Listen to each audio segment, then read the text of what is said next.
اور ہم اس وقت سامرہ میں امام علی نقی علیہ السلام،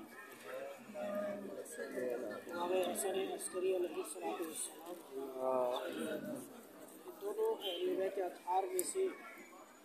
دو اماموں جو کہ 9ویں امام اور 11ویں امام ہیں، دونوں کی قبر مبارک پر موجود ہے۔ اس کے ساتھ ساتھ جس زری میں دونوں ائمہ مدفون ہیں، جناب نرجس اور جناب حکیمہ خاتون بھی اسی زری کے اندر دفن ہیں۔ اور ان 4 مقامات کے علاوہ جو اہم ترین مقام سامرہ میں وہ امام زمانہ عجل اللہ تعالیٰ امام کا مقام غیبت، جس مقام پر دونوں امام مدفون ہیں، بنیادی طور پر یہ امام کا گھر ہے اور امام کو اپنے گھر میں ہی دفن کیا گیا۔ امام نقی علیہ السلام کے زمانے میں جب دارالخلافت کو سامرہ میں تبدیل کیا گیا، کیونکہ اس سے پہلے بغداد میں تھا، تو پھر امام نقی علیہ السلام کو مدینہ سے بلوا لیا گیا اور امام عسکری علیہ السلام بھی یہی اپنے بابا کے ساتھ تشریف فرما ہوئے، اسی لیے ان دونوں ائمہ کا ایک لقب عسکری ہے۔ امام حسن عسکری علیہ السلام تو مشہور ہیں عسکری کے لقب سے، لیکن امام علی ہادی نقی علیہ السلام کا ایک لقب عسکری بھی ہے۔ امام نقی علیہ السلام نے جس زمانے میں زندگی گزاری ہے وہ ظاہر ہے کہ متوکل عباسی کا زمانہ ہے، اور اہل بیت اطہار پر جو سخت ترین ایام گزرے ہیں بنو عباس کے زمانے میں، ان میں متوکل عباسی کا زمانہ سخت ترین رہا ہے، اس لیے کہ سید الشہداء پر متوکل کی جانب سے ایک بہت عظیم ظلم کیا گیا۔ امام کی قبر کے نشان کو مٹانے کی کوشش کی گئی، وہاں ہل چلانے کی کوشش کی گئی، وہاں نہر بہانے کی کوشش کی گئی۔ اہل بیت اطہار کے چاہنے والوں کو اور خود اہل بیت اطہار کے گھر والوں کو ظلم کی چکی میں پیسا گیا۔ تاریخ یہ مناظر قلم بند کیے ہیں کہ متوکل کا زمانہ اہل بیت اور ان کے چاہنے والوں پر انتہائی سخت گزرا۔ اس کے ساتھ ساتھ جب امام نقی علیہ السلام کی شہادت ہے تو امام عسکری علیہ السلام مکتب تشیع کے امام قرار پاتے ہیں، اسلام کے رہبر اور رہنما قرار پاتے ہیں۔ ظاہر ہے کہ امام عسکری علیہ السلام کے بارے میں اور امام زمانہ علیہ السلام کے بارے میں دشمن یہ جانتا تھا کہ یہی وہ عسکری ہیں کہ جن کا بیٹا مہدی ہے، جو عدل و انصاف سے اس کائنات کو اسی انداز سے بھرے گا کہ جس طرح سے وہ ظلم سے بھری ہو۔ لہذا امام عسکری علیہ السلام کے زمانے میں امام پر سخت ترین پہرا اور امام کی سخت زندگی نظر آتی ہے۔ ہمیں تاریخ میں یہ ملتا ہے کہ امام عسکری علیہ السلام کو اپنے گھر میں کئی مرتبہ قید کیا گیا، کئی مرتبہ دارالخلافت میں امام کو جبری طور پر قید کیا گیا، اور امام نے بہت سخت زندگی گزاری، یہاں تک کہ امام عسکری علیہ السلام کے تاریخ میں ہمیں یہ مناظر بھی ملتے ہیں کہ امام کو سامرہ سے باہر جانے کی اجازت نہیں تھی، تو دوسری جانب ہفتے میں 2 دن امام کو دارالخلافت میں پیش ہونا امام کے لیے ضروری تھا، تاکہ دشمن چاہتا تھا کہ وہ جان سکے کہ امام بھی سامرہ میں ہی موجود ہے اور کون سی سرگرمیوں میں مشغول ہے۔ دشمن ان ساری باتوں کو جاننا چاہتا ہے، یہاں تک کہ اس قدر سخت زمانہ ہے امام عسکری علیہ السلام کا جو امام کے چاہنے والے امام سے ملاقات کے لیے آتے ہیں انہیں امام سے ملاقات نہیں کرنے کی، لیکن تمام اہل بیت کے چاہنے والوں کو، امام عسکری سے ملاقات کرنے والوں کو یہ معلوم تھا کہ امام ہفتے میں 2 دن دارالخلافت جاتے ہیں، لہذا سامرہ کی گلیاں ان 2 دنوں میں امام کی زیارت کرنے والوں سے اس قدر بھر جاتی تھی کہ تاریخ یہ کہتی ہے کہ گلیوں میں تل دھرنے کی جگہ نہیں ملتی، اس لیے کہ امام سے ڈائریکٹ ملاقات نہیں کر سکتے۔ امام سے ملاقات کا فقط ایک ہی راستہ ہے، امام کی زیارت کا فقط ایک ہی طریقہ ہے کہ جب امام گھر سے نکل کر دارالخلافت جا رہے ہیں اس وقت امام کی زیارت ہو سکتی۔ زیادہ دور دور سے امام کے چاہنے والے آتے اور اسی طرح سے سامرہ کی گلیوں میں کھڑے ہو کر انتظار کرتے، جب امام دارالخلافت کی طرف جاتے تو ایک مرتبہ زیارت کرتے، اور جب امام پلٹ کر دوبارہ گھر کی طرف جاتے تو دوسری مرتبہ زیارت کرنے کے بعد وہاں سے چلے جاتے۔ ان حالات میں امام عسکری علیہ السلام نے یہاں زندگی گزاری، اور جو امام کا ایک اور جملہ ہمیں ملتا ہے کہ امام کس قدر سخت زندگی گزاری۔ امام کی جانب سے ایک توقیع صادر ہوتی ہے اپنے اصحاب کی طرف کہ دیکھو جب میں سامرہ کی گلی سے گزر رہا ہوں خبردار کوئی مجھے سلام نہ کرے، کوئی میری طرف کسی بھی قسم کا کوئی اشارہ نہ کرے۔ آپ فرماتے ہیں کہ میں تمہیں اس عمل سے اور اس بات سے اس لیے منع کر رہا ہوں اس لیے کہ تمہاری جان محفوظ ہے، تمہارا مال محفوظ ہے، اس لیے کہ اگر امام کا کوئی چاہنے والا امام کو سلام کرتا ہے یا کوئی اشارہ کرتا ہے امام کی جانب تو امام کی زندگی تو خطرات سے دوچار ہے، امام کے چاہنے والے کی زندگی بھی، وہ بھی اپنی زندگی میں اب مشکلات میں گرفتار ہے، اس لیے کہ بادشاہ وقت سے یقیناً گرفتار کرے، لہذا اس حالت میں امام عسکری علیہ السلام نے سامرہ میں زندگی گزاری ہے اور فقط 6 برس امامت کی ذمہ داری کو سنبھالا ہے، اور اس کے بعد امام علیہ السلام کو شہید کر دیا گیا۔ تاریخ نے یہ مناظر لکھے ہیں کہ جب امام علیہ السلام کی شہادت واقع ہوتی ہے پورے سامرہ میں کوہرام بپا ہوتا ہے، ہر طرف سیاہ لباس نظر آتا ہے، اس لیے کہ جانتے تھے کہ کون ہے کہ جو اہل بیت اطہار میں سے مقام شہادت تک پہنچے، امام کی عظمت کو جانتے تھے، امام کی عظمت، امام کا جلال، امام کا علم، امام کی عبادت سامرہ کے لوگ جانتے تھے، لہذا امام کی شہادت پر پورا سامرہ ہمیں ان کے بازار بند نظر آتا ہے، اس لیے کہ امام کے غم کہ امام کے مولا کائنات کا 10واں بیٹا جام شہادت میں، چونکہ دشمن 12ویں حجت سے خائف تھا، انہیں خوف تھا اور یہ معلوم تھا کہ وہ اگر اس کی حکومت کے لیے کوئی خطرہ ہے تو فقط وہ 12ویں حجت ہے جو کہ ظلم و ستم کو ختم کرنے والی ہے اور عدل و انصاف سے زمین کو پر کرنے والی ہے۔ امام کی شہادت سے 5 برس قبل یعنی کہ امام زمانہ کی ولادت ہو چکی، سوائے امام کے چند اصحاب کے اور چند گھر والوں کی کسی کو یہ اطلاع نہیں ہے کہ 12ویں حجت آیا ان کی ولادت ہوئی یا نہیں ہوئی ہے تو کہاں ہے، کسی کو اس بات کا کوئی علم نہیں، لہذا امام کی شہادت کے بعد ہمیں تاریخ میں یہ منظر بھی ملتا ہے کہ حکومت امام کے گھر پر اپنے سپاہیوں کو روانہ کرتی ہے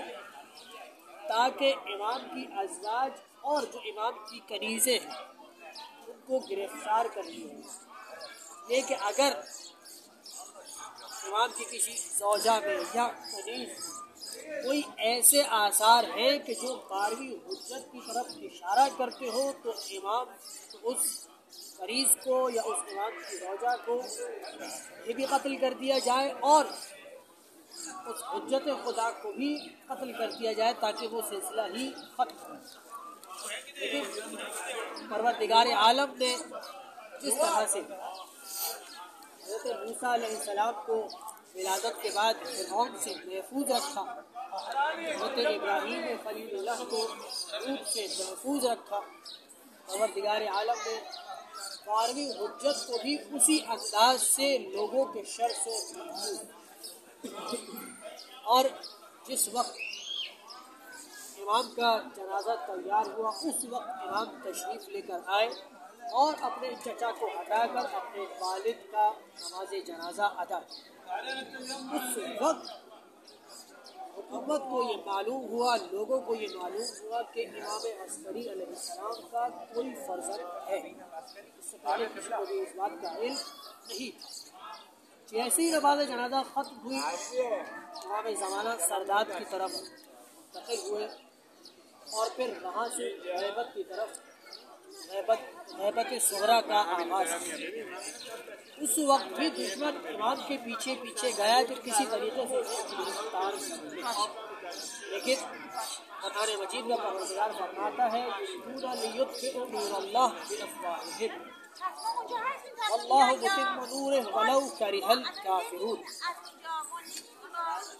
کہ لوگ یہ چاہتے ہیں کہ نور خدا کو پھونکوں کے ذریعے سے بجھا دیا جائے،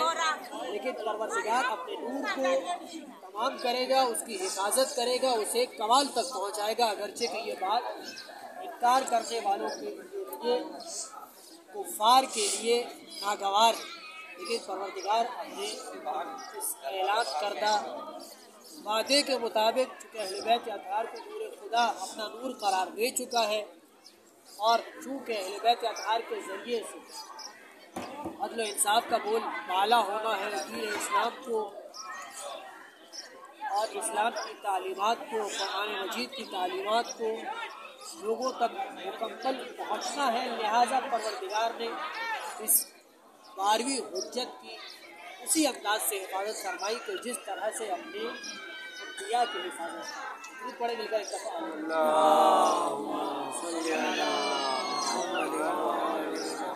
آئیے امام عسکری علیہ السلام کے برکت پر ہے، امام کا ایک فرمان کا مختصر سا اور چھوٹا سا حصہ اپنی خدمت سے بیان کر کے ہم انشاءاللہ امام کی زیارت پڑھ کر زیارت کے لیے روانہ ہوں۔ درود پڑھے مل کر ایک دفعہ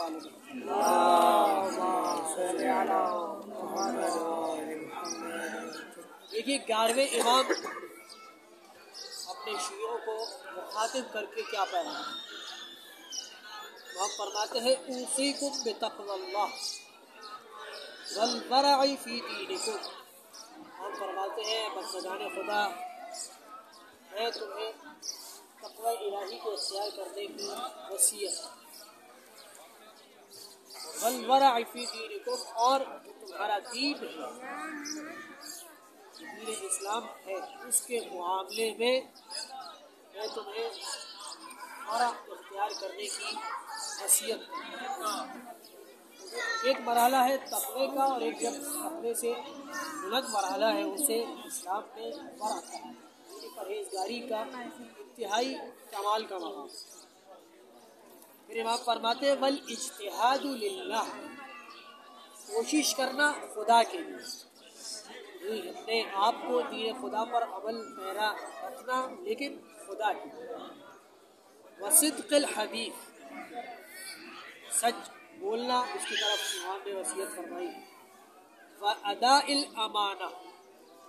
اور امانت کو اس کے حقدار تک پہنچانا، الی من ائتمنکم من بر او فاجر، امام کا یہ جملہ بہت مشہور ہے، آپ فرماتے ہیں کہ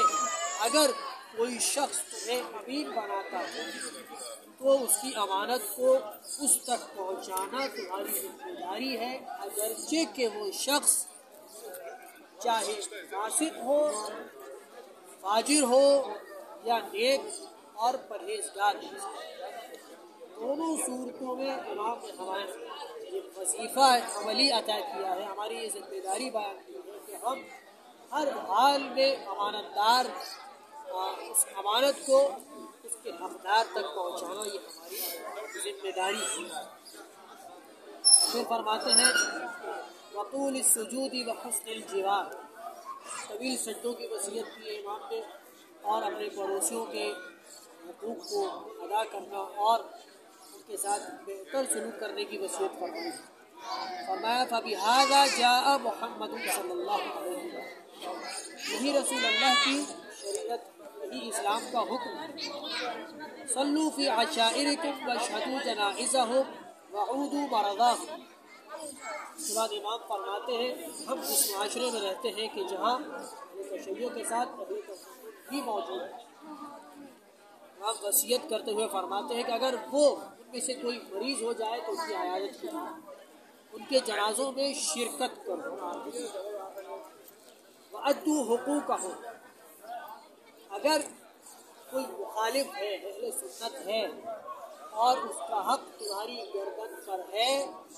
آپ فرماتے ہیں کہ اس کا حق کھانے کی بھی اجازت نہیں۔ یہ اہل بیت اطہار کا پیغام، یہ قرآن مجید کا پیغام۔ آئیے دعا کرتے ہیں کہ پروردگار امام عسکری علیہ السلام کو وسیلہ بنا کر، زمانے کی حجت کو وسیلہ بنا کر تیری بارگاہ میں حاضر ہے۔ پروردگار اہل بیت اطہار کی سیرت پر ہمیں عمل کرنے کی توفیق عطا الہی آمین۔ پروردگار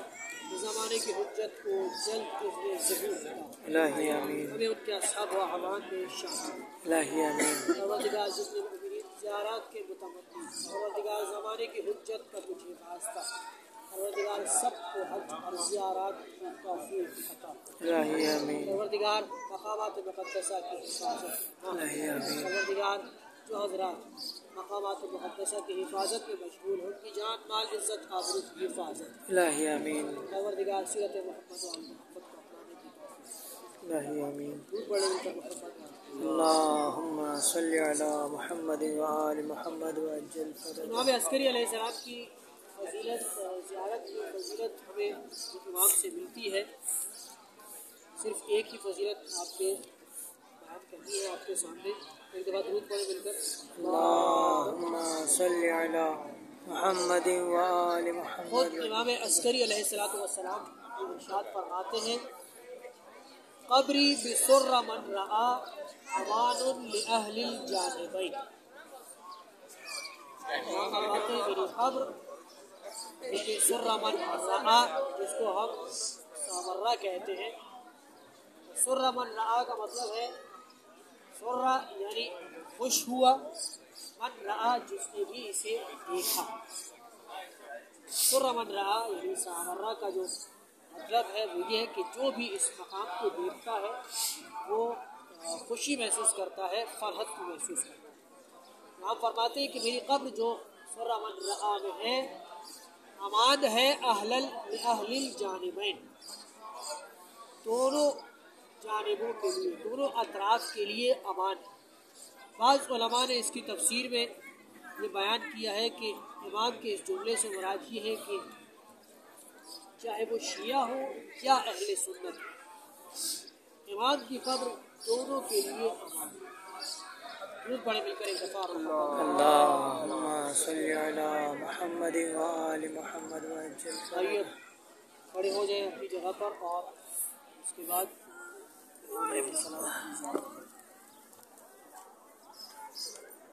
درود پڑھ دیں مل کر ایک دفعہ۔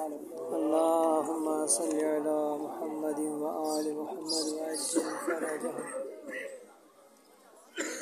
کافی ساری زیارات ہیں اہل بیت اطہار نے بیان کی ہیں امام عسکری اور امام نقی علیہ السلام کی، ان میں سے ایک زیارت کے جو دونوں ائمہ کے لیے پڑھی جاتی ہے اس زیارت کی تلاوت کریں۔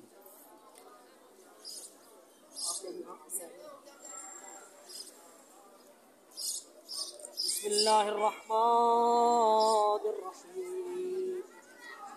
اللہم صل علی محمد وآل محمد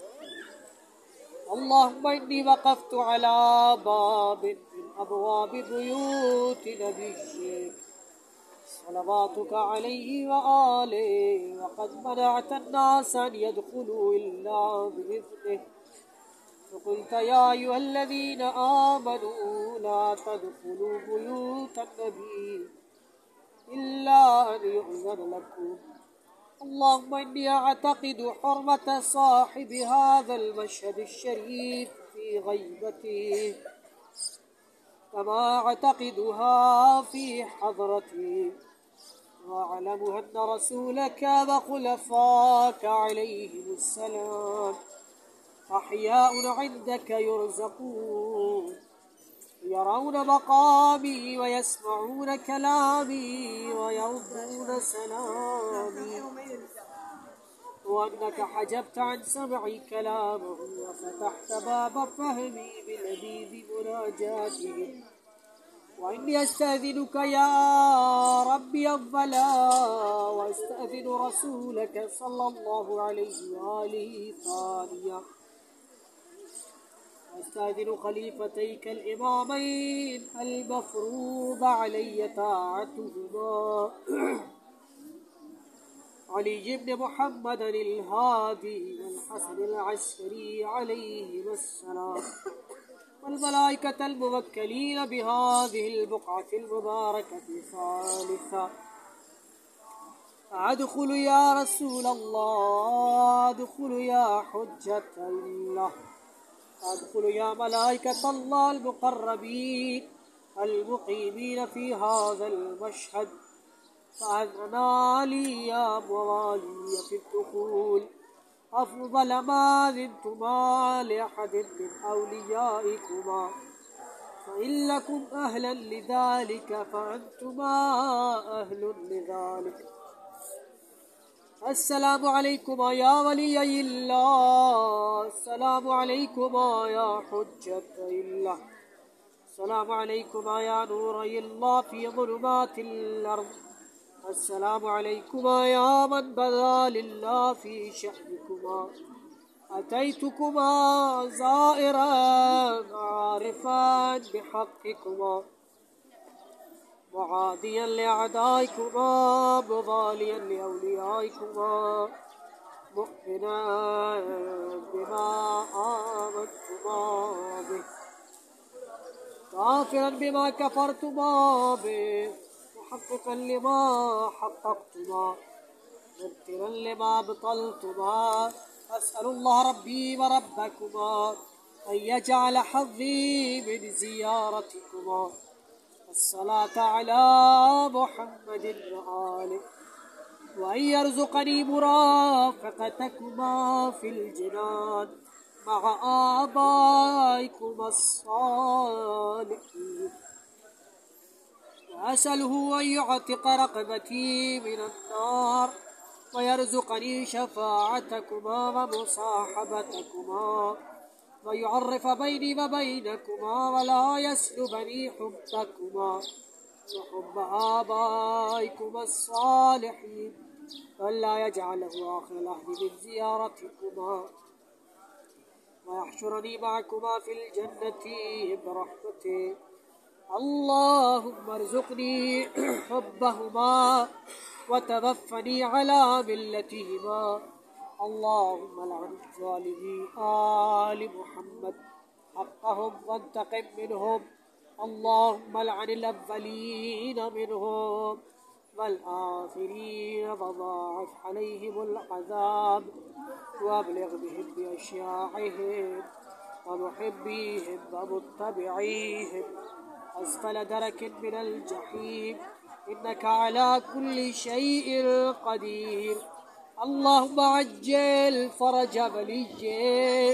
وابن وليك، واجعل فرجنا مع فرجهم يا أرحم الراحمين. اللهم صل على محمد وآل محمد وعلى سلامتي. اللهم عجل، اللهم كن لوليك الحجة ابن الحسن صلواتك عليه وعلى آبائه هذه الساعة وفي كل ساعة وليا وحافظا وقائدا وناصرا ودليلا معينا حتى تسكنه لك ترضى وتمتعه فيها طويلا برحمتك يا أرحم الراحمين. اللهم صل على محمد وآل محمد وعجل فرجه.